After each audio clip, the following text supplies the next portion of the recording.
Hey, welcome back to the channel. Thanks for tuning in. Hope you're having a fantastic day. So I've been spending a bit of time thinking about what kinds of videos I want to be making for this channel. Initially, I was thinking, I want to share some bits about my process. I made a video about that last week, but I've been spending a bit of time thinking about why I want to make these videos and who I want to make these videos for.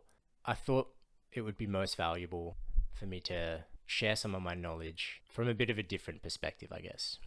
I realized there's a few little simple basic tricks that I found along the way that really accelerated my production and mixing ability for techno and electronic music. An example of one of these sort of quick, simple tricks that I've been brainstorming about is all about low end, producing and mixing your low end. There's 2 or 3 things that you can do to just immediately get better results. And those 2 things are sound selection and sound placement, for lack of a better phrase. So the types of bass and kick sounds that you're choosing and where you're placing them relative to each other. It's really simple. This video is not going to be for everyone. It's definitely more of a beginner tip. But this is something that took me an embarrassingly long time to figure out. And I really hope that someone out there is going to get some value out of this. Anyway, let's hop into Ableton and I'll show you what I'm talking about. Okay, so I prepared a few different options to try and demonstrate what I want to get across in this video. So we've got a kick, and then I've made a couple of different variations of one bass sound and then 2 other typical type of sounds that you might find in techno. And firstly, I've purposely tried to make a bit of a bad bass line, or what I consider to be a bad bass line. And I wanted to kind of try and demonstrate why careful selection of your sound and placement of your sounds really makes a difference. So firstly, here we've just got a kick. I think it's just like a 909 that I've treated a little bit. Nice kick, nice deep kick. And I've got span here to sort of visualize everything. One thing that I think is critically important for making good electronic music is visually analyzing what you're adding and taking away from your track. So I highly recommend downloading Span. It's free. I think it'd be silly not to use something like this if you want to make good music. So I'll play this kick and we'll sort of analyze that and then move on to adding the bass.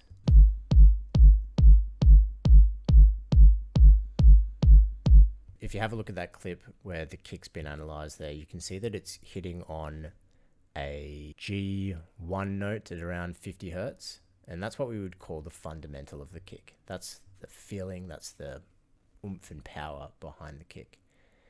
And we don't want to mess with that. If we're choosing a bass that also hits on those same notes and especially also hits on them at the same time, they're going to cancel each other out. Or that frequency is going to be boosted and you're going to get this really weird sort of muddy and boring result. And I'll show you what I mean. So here with option 1, I'll play it on its own first actually, and you can see where it's hitting, and then I'll play them together and you can see the result that you get. So you can see I've got this really simple sort of sub line also hitting at around 50 hertz and a little bit above. Then if I go into the pattern, you can see that it's hitting on every single beat just like the kick is hitting on. If I open up the kick pattern, you can see this hits on every beat as well. So when you play them together, they're going to be competing with each other for space. So we've got our bass. If we add our kick,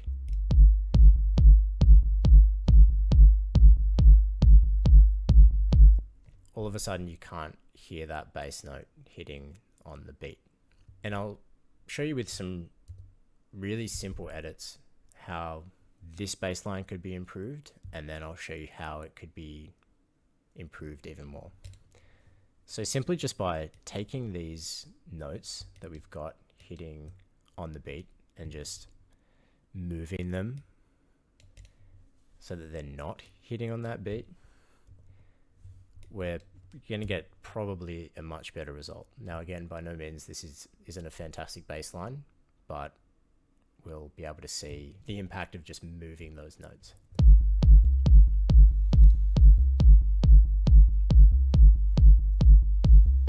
Now already audibly that sounds a lot better, but we can do even better by not using the same note as our kick and stop competing with our kick on that 50 Hertz range.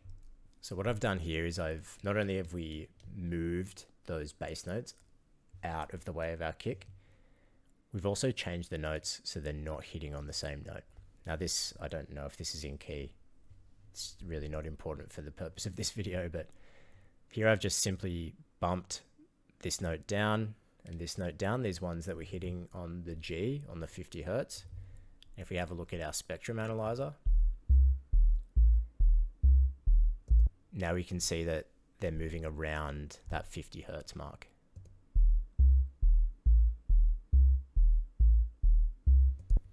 Moving around that 50 Hertz mark rather than against that 50 Hertz mark. So if you play these together now,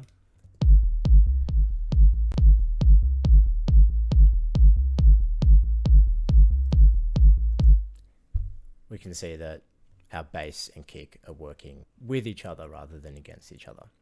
Hope that demonstrates what I'm trying to talk about here. Also just kind of wanted to demonstrate different results that you get out of positioning your sub frequencies in different parts of the frequency spectrum. Option 2 is a little bit more of like a ambient kind of rumble, I guess, but it's pitched up. So I'll show you what that looks like. So it's hanging out in this kind of 80 to 100 Hertz range. When we hear that with our kick, you'll be able to distinctly tell that they're in two different parts of the frequency spectrum, as compared to the lower pitched notes that we had with option 1. And then something that I thought might be worth showing as well is showing that there's layers to this. So much of the time when I'm making my low ends for techno, I'm actually adding multiple different layers at the same time. It's almost never as simple as just a kick and a bass, like I've shown in that first option. We might want something more ambient like this sub here in the mix as well. And this is where sound selection is important. And I wanted to demonstrate why I think these two sounds probably aren't right for each other.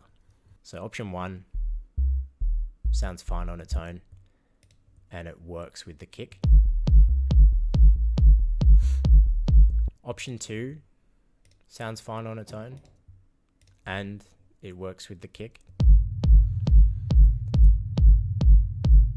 But when we add option 1 and 2 together, all of a sudden option 1 and 2 are competing with each other.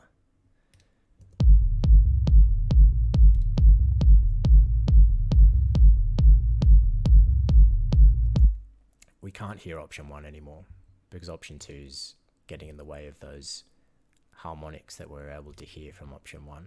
So now I've very quickly put together something that I think sonically works a little bit better together. Now, this isn't perfect and there's probably some mixing that I would do to this, but that's probably for another video. But I wanted to show how sound selection can have an impact on your end result.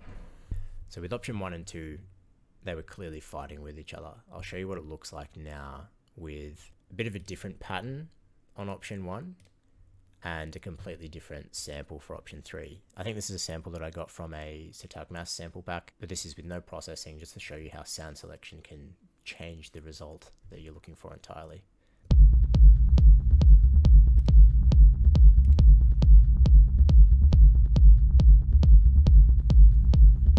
And we'll just jump in and analyze that and see why we've got that result. So I'll open up Span and slowly add each element and solo each element so you can see where they're sort of hitting and why they sound a little bit better together, because they're taking up different parts of the frequency spectrum.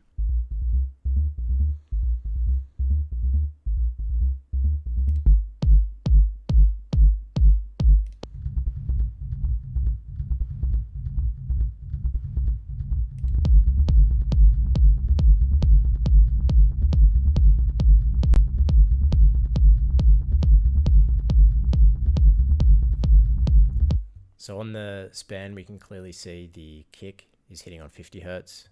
The bass is hitting sort of just above that.